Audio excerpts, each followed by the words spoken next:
ሩታ ለካ ይህን አስበሽ ነበር እንዴ? አስቀድመሽም ከአብርሽ ጋር መቀጠል እንደማትፈልጊ ከልጅሽ አባት ከሆነው ግለሰብ ጋር ከዚህ በኋላ ሌላ ህይወት እንደማትፈልጊ ስትናገሪ የነበረው። የሚገርማችሁ ነገር ሩታ ቀደም ብሎ የተጀመረው ፕሮሰሷ አሁን ላይ መሳካቱ እየተሰማ ይገኛል። ከዚህ ጉዳይ ጋር ተያይዞ በቅርብ አዲስ አበባ የሆኑ ሰዎች በኢሚግሬሽን አካባቢ ራሷንና የልጇን ዶክመንቶች፣ ፓስፖርቶች ይዛ ጉዳዮችን ሁሉ እየጨራረሰች ተመልክተዋታል። ከዚህ ጉዳይ ጋር ተያይዞ ታዲያ ካናዳ የመሄጃዋ ጊዜም በውስጥ ዝርዝር መረጃዎቹ ደርሶኛል። ይህ ነገር እጅግ ያስደነግጣል። አብርሽ ትዳርህን ባለመጠበቅህ፣ ለሩታ ጊዜና ቦታ ባለመስጠትህ ይኸው እያደረ ፍቅራችሁ ላልቶ ዛሬ እስከ መፍረስ ደርሷል። አብርሽ አሁንም ከሄርሜላ ጋር እልም ያለ ፍቅር ውስጥ ድጋሚ እየገባ ነው። ነገር ግን ልጅህን ለአንድና ለመጨረሻ ጊዜ ከዚህ በኋላ ሳታየው ጉዞን ወደ ካናዳ እንደሚያደርግ አሁን እነግርሃለሁ። ሰላም ጤና ይስጥልን ውድ የሀገሬ ልጆች፣ በያላችሁበት ሰላማችሁ ይብዛልኝ። እናንተ ውድ ቅን የሀገሬ ልጆች አብርሽንም ሩታንም ተዉ፣ እረፉ፣ ተስማሙ፣ እኛ ፍቅርን ማየት ነው የምንፈልገው፣ ጭቅጭቅ ሰልችቶናል እያላችሁ ስትናገሩ የነበራችሁ ሽና ሩታ ተስማምተው አንድ ላይ እንድታያቸውም ስትጓጉ የነበራችሁ የሰው ሰላም የሚያስደስታችሁ የእውነት ፈጣሪ አምላክ እናንተ ህይወታችሁን የሰላም ያድርገው። ለሰው ትዳር እንዲህ እንደተጨነቃችሁ ፈጣሪ አምላክም ለእናንተ ጥሩ የተባለውን ጭቅጭቅ የሌለበትን እንደና አብርሽና ሩታ ንዝንዝ ያልበዛበትን ህይወት እሱ ያድላችሁ። አሜን በሉ። ምርቃት የተመቸው እዚህ ቪዲዮን አሁኑኑ ላይክ ያድርግ። ለእኔም ደግሞ አዲስ የሆናችሁ እባካችሁ ቤተሰብ አድርጉኝ። ሁሌ ልመርቃችሁ፣ ሁሌ ጥሩ ጥሩ መረጃ ላሰማችሁ።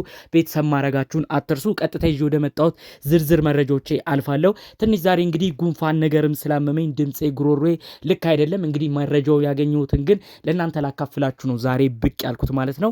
ሩታ እንዴት እንደዚህ ወሰነች፣ አብርሽ ላይ እንዴት ጨከነች እያሉ ብዙ ሰው ሲናገራት ነበር። ሩታ በእኔ በኩል የተበደልኩትን እኔ ነኝ እማውቀው እያለች የራሷን ሀሳብ መልእክት ስትናገር ነበረ። ታዲያ እንግዲህ በውስጥ የደረሱ መረጃዎች ደግሞ አስቀድማ ሩታ የጀመረችው የዛሬ 4 እና 5 ወር ሲወራ የነበረው ሩታ ወደ ካናዳ ልትሄድ ነው የተባለ የተወራው ጭምጭምታ ላይ ጉዳዩ ሁሉ ወደ መጠናቀቅ ወደ መገባደድ የደረሰ ይመስላል። የሚገርማችሁ ነገር ሩታ ለራሷና ለልጇ ፓስፖርቶችን ስትጨርስ ዶክመንቶችን ከወዲያ ከወዲህ ስትል የተለያዩ ሰዎች ተመልክተዋታል።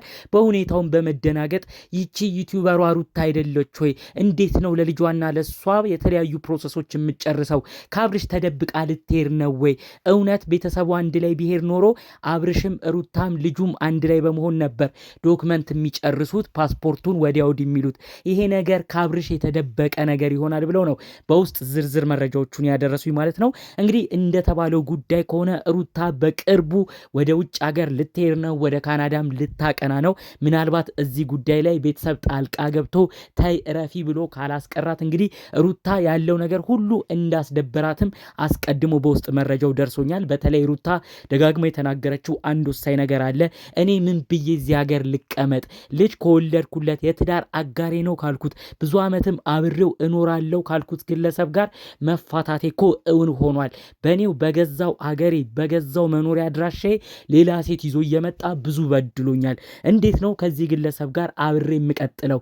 እንኳን ከሱ ጋር ልቀጥል አይደለም እዛ አካባቢ ያሳለፍኩት ከሱ ጋር እንዳለ ያሳለፍኩት ታሪክ እታ እየቀሰቀሰብኝ በጣም የማልፈልገውን ነገር በድጋሚ እያስታወሰኝ ነው። ስለዚህ ሁሉን ነገር እረስቼ እዚህ ሀገር የተፈጠረውን ሁሉንም ትቼ ፈጣሪ አምላክ የሰጠኝን አንድ ልጄን ይዤ ወደ ውጪ መውጣት ነው የምፈልገው፣ ወደ ካናዳ ማቅናት ነው የምፈልገው ብላ እንግዲህ በውስጥ ለቅርብ ሰዎቿ መረጃዎቹን ተናግራለች። የሚገርማችሁ ነገር ሩታ ከዚህ በፊት 5-6 ወራት በፊት ራሱ በቃ ወደ ካናዳ እንደምትሄድ በራሷ ሁሉ የቅርብ ሰዎች ሚዲያ እስከ መውጣት ደርሰው ጉዳዩን ሲናገሩ ነበረ። አብርሽ ተውጠበቅ አድርጋት፣ ሩታ ከእጅ ልታመልጥ ነው፣ ካናዳ ልትገባ ነው እያሉ ብዙ ሰው ተናግሯት ነበረ። ታዲያ በወቅቱ ያው የነበራቸው ሰላም ትንሽ መለስ ሲል ሩታም ልጅ መውለዷን ተከትሎ የነበረው ፕሮሰስ ቆም እንዲል ሆኖ እነዚህ ልጆች አዲስ ተስፋ ይዘው መጥተው ነበር። በልጅ እንስማማለን ብለው አዲስ ህይወት እንቀጥላለን ብለው ብዙዎችም መርቀዋቸው አዲስ ተስፋ ተይዞ ነበር። ነገር ግን ድጋሚ ነገሮች ሁሉ እንዳልሆኑ ሆነው ወደ ሌላ ውጥንቅጥ ገብተዋል ማለት ነው። እባካችሁ ይህን መረጃ የምትሰሙ አብርሽ ጉዳዩን ሳታቅ ሩታ ከእጅህ ልታመልጥ ነው።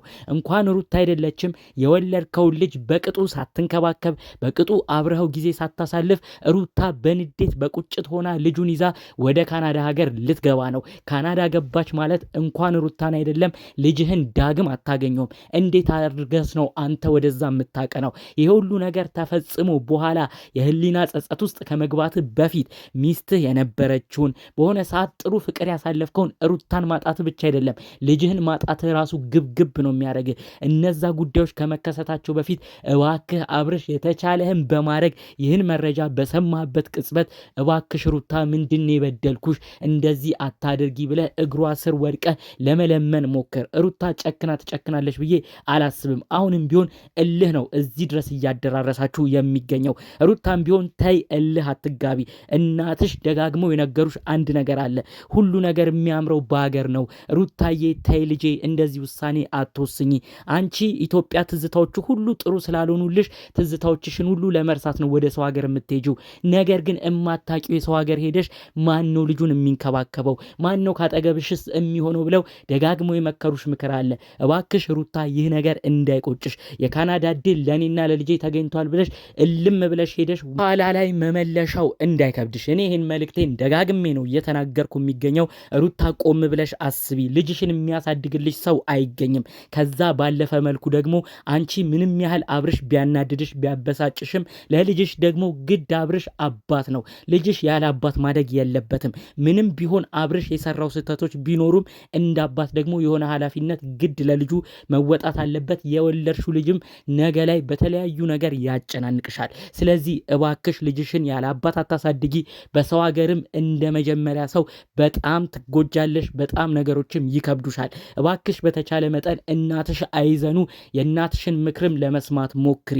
ይህ ነገር ከባድ ነው። ብዙዎች ሲናገሩ ሰምተናል። እንኳን አንቺ ምንም የማታቂበት ሀገር ሄደሽ አይደለም ሌሎች እዛ ሀገር የኖሩ ሰዎች ራሱ ልጅ ወልደው ለማሳደግ በጣም ነው የሚቸገሩት። ብዙዎችም ነው ይህንን ጉዳታቸውን ለመጠገን ሲሉ የገዛ ወላጆቻቸውን ፕሮሰስ እያደረጉ ወደ አሜሪካ ወደ ካናዳ እየወሰዱ እናቶቻቸውን የተለያዩ ቤተሰብ ቅርብ ሰዎችን ልጅ እያስያዙ እየሰሩ የሚኖሩት። ካናዳ ደግሞ አንቺ ገና ካሁኑ ገብተሽ ልጅሽን ይዘሽ ስራ እንዴት ይሆናል? እንዴትስ ትኖሪያለሽ? እባክሽ ሩታ ቆም ብለሽ ለማሰብ ሞክሪ። አንዴ ከሀገር ከወጣሽ በኋላ መመለሻው ከብዶሽ ያንቺም ህይወት ከባድ ነገር ውስጥ እንዳይገባ አሁን በእልህ ተነሳስተሽ የምታረጊው ነገር ዋጋ እንዳያስከፍልሽ እባክሽ ሩትዬ ቆም ብለሽ ለማሰብ ሞክሪ ለማለት እንፈልጋለን።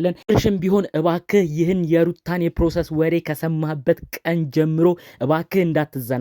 በኋላ ይቺ እህታችን አንዴ እግሯ ከሀገር ከወጣ ድጋሚ እንደማታገኛት እኛም ሁላችንም ይህን መረጃ የሰማን መስክረናል። ይቺ ግለሰብ አንዴ ወደ ውጭ ከወጣች ከፋትም ተደሰተችም ተመልሳ ላትመጣ ትችላለች።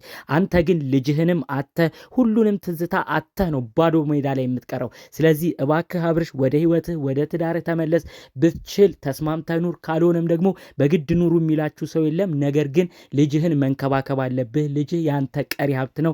ስለዚህ እባክህ የሚገባውን ፍቅር ልትሰጠው ይገባል። ከልጅህም አትራቅ። አሁን ደግሞ ጭራሹኑ ከልጅ ጋር ተቆራርጠህ እንዳትቀር የተቻለህን ነገር በመስራት ልጅህና ሩታን ለማነጋገር ጉዳዩ ላይ ለመስራት ሞክር ለማለት እንፈልጋለን። በሌሎች ቪዲዮቻችን እስክንገናኝ ሰላሙን ሁሉ ተመኘውላችሁ። ሰላም።